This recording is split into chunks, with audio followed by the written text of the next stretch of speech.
Da série Tem Coisas que Só Acontecem ao Botafogo, eu vou incluir um capítulo que é Tem Coisas que Só Acontecem com o Atlético Mineiro jogando contra o Botafogo. É impressionante as coincidências do jogo de ontem, que terminou com a vitória do Botafogo por 1-0. Botafogo entrando no grupo dos 4 primeiros colocados do Campeonato Brasileiro. Mirassol joga hoje contra o Juventude, mas vai ter que ganhar, vai ter que pontuar para voltar ao G4.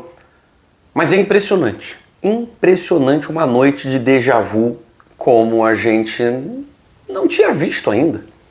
O jogo estava chato, Atlético Mineiro dono do jogo, melhor no jogo, criando umas oportunidades, a dupla Hulk-Renier funcionando bem em alguns momentos, bola na trave. E aí vem o grande momento da partida, que é a expulsão do atacante espanhol Cris Ramos do Botafogo. Mereceu, não mereceu, foi imprudente, foi se desvencilhar da marcação com uma cotovelada na orelha do jogador do Galo. Eu acho que é um pouquinho demais, né?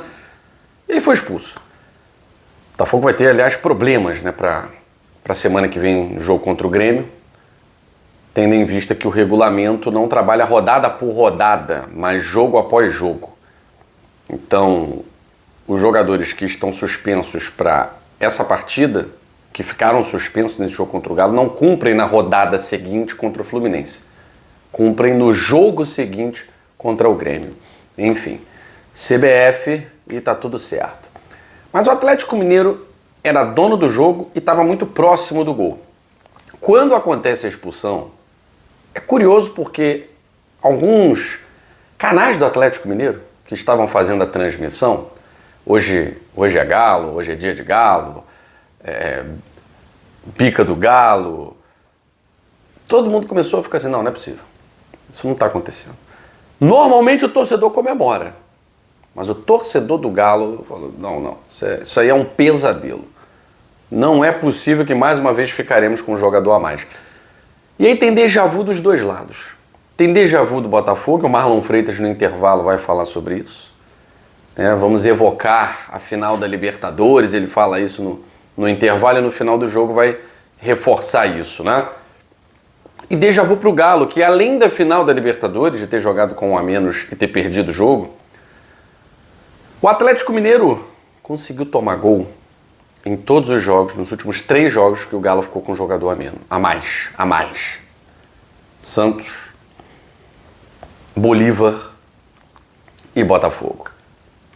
Nos últimos 3 jogos do Galo, o Galo jogou 11 contra 10. E nos 3 últimos jogos não venceu nenhum. É inacreditável o déjà vu presente na cabeça do torcedor do Galo e na cabeça do torcedor do Botafogo, aquele déjà vu maravilhoso. Porque com 2 minutos de jogo, o excelente Álvaro Montoro, que vai agora mais cedo, né, jogar a Copa do Mundo Sub-20, jogaria contra o Grêmio, mas levou um cartão amarelo por não querer sair pelo lado esquerdo, quis sair pelo lado direito na substituição, acabou levando cartão amarelo pelo Flávio Rodrigues de Souza. E aí, o Montoro faz uma bela jogada, tira o Natanael para nada praticamente, ginga, espera o Santi Rodrigues. Ele, na verdade, espera o Santi Rodrigues chegar. Ele levanta na cabeça do Santi, que vai dar uma cabeçada de manual. Porque não é um jogador muito alto, não é um finalizador nato. Mas a gente percebe, o caso do Santiago Rodrigues é muito claro. O jogador ele tem um tempo para se adaptar. E o Santiago Rodrigues, desde que chegou, mostrou que precisou realmente desse tempo. Ele vem de uma liga menos competitiva, ele vem de uma liga menos pegada, ele não fez pré-temporada com o Botafogo e demorou aí alguns meses. Mas agora a gente vê como é um jogador decisivo e como esse trio de ataque do Botafogo, principalmente Montoro e Santi Rodrigues, vai fazer muita falta, porque o Botafogo não sabe ainda se vai ter o Arthur, o retorno do Arthur, ali pelo lado direito. Mas o que interessa é que a dupla Montoro e Santi Rodrigues funcionou, o Botafogo fez 1-0 e depois parecia uma reprise da final da Libertadores em que o Galo tinha a bola, mas não ameaçava. Tinha a bola, mas não conseguia chegar com competência e qualidade ao gol do Léo Link, que vem se firmando. Era o goleiro que, com a saída do John, naturalmente ficou como titular. Aí veio o Neto, o Léo Link foi para a reserva. Depois o John voltou de novo. O Léo Link se viu na terceira opção. E hoje ele é o titular absoluto. Fez uma defesaça no chute do Hulk. Fez boas intervenções.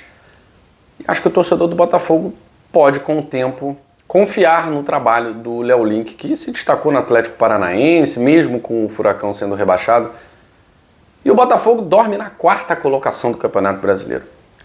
A crise que pintaram, a crise de gestão, problemas jurídicos e tal, não impediu que o Botafogo fizesse um jogo do tamanho da sua história. Um jogo de superação, um jogo de resiliência, um jogo de paciência e inteligência. E o Atlético Mineiro dá a impressão de estar cada vez mais perdido nessa temporada. Uma temporada que começa com uma demissão do Gabriel Milito necessária. Trouxeram o Cuca. O Cuca, mais uma vez, não conseguiu fazer um trabalho caminhar, andar, evoluir. Vem a figura de Sampaoli, que é extremamente controversa. E ao que parece também não está fazendo, não está conseguindo. São 5 jogos, então, sim. Mas quando você traz um treinador em setembro, em outubro, você precisa que ele dê resultados imediatos. E foi o que o Sampaoli prometeu na reunião com a diretoria do Galo e não está acontecendo. O Galo não vence há mais de um mês. Com o Sampaoli não venceu nenhum jogo. E vai precisar vencer o Bolívar, porque senão está fora da Sul-Americana. Aí vai ser drama até o fim no Campeonato Brasileiro. O outro jogo, teve jogo da rodada, 4 horas, Fluminense venceu o Vitória por 1-0, torcedor do Vasco comemorando, torcedor do Santos comemorando, do Juventude também, né? Todo mundo que está lá embaixo comemorando, até o do Atlético Mineiro. Bahia e Ceará ficaram no 1-1, o Bahia na sua série de tropeços. Mas empatar com o Ceará fora não é bom? É bom, é um bom resultado. Mas o Bahia está ficando para trás. O Bahia já não consegue recuperar a 5ª colocação com o jogo a menos que tem.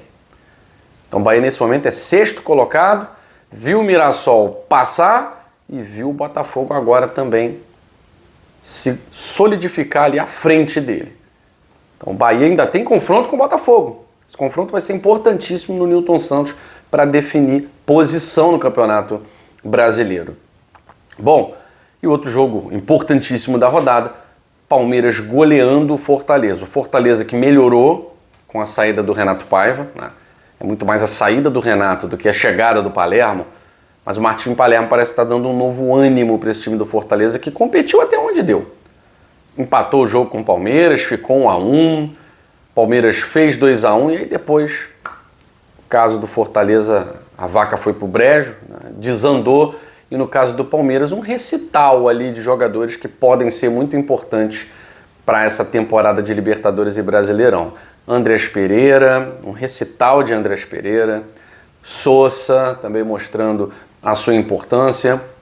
O Palmeiras, não vou dizer que colocou um time reserva, porque não colocou, mas poupou alguns jogadores e mesmo assim colheu frutos de uma goleada que antes parecia que não aconteceria, mas aconteceu e mostra que o Palmeiras não tem só um time competitivo, o Palmeiras tem um elenco que no Campeonato Brasileiro compete, e compete com qualidade. O Palmeiras é um time que joga sério, o Palmeiras é um time que não tem problema de não jogar bonito, o Palmeiras é um time que não tem problema em não dar espetáculo, é um time que precisa vencer.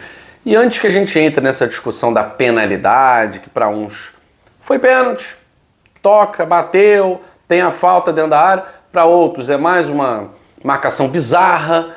Eu acho que quando o defensor assume, porque na entrevista de pós-jogo o defensor do Fortaleza assumiu que cometeu a falta, que foi imprudente e tal.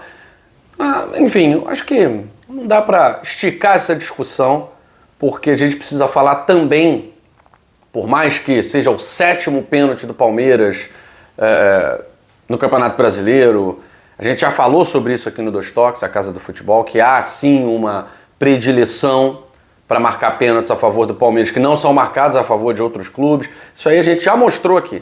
Agora, não dá para bater essa tecla e esquecer da qualidade de futebol que o Palmeiras tem apresentado.